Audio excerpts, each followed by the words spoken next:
Jesus is baptized in the River Jordan by John the Baptist in the Gospels.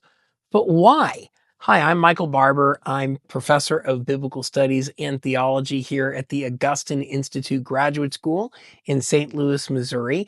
And this is part of a series I'm doing on the significance, the meaning of the baptism of Jesus in the Gospels. This is part 11. We've already seen that before the Gospels were written, Paul talks about how baptism affects union with Christ. So when believers read about Jesus being baptized in the Jordan, they see him doing what they themselves have experienced.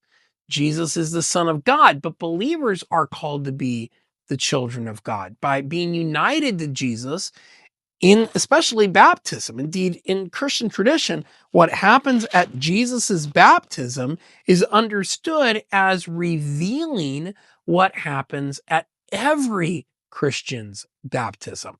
The heavens are opened.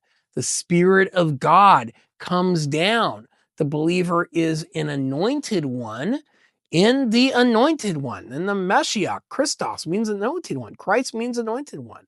And God declares the baptized person to be his son or daughter. This is my beloved son or daughter.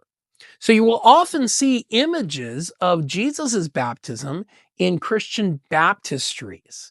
As Leo the Great put it in antiquity, what was visible in our Savior has passed over into his mysteries. The word mysteries here is the term that's used for the rites we call the sacraments. What was made visible in Jesus's life and mission occurs in an invisible way in the sacramental life of the church.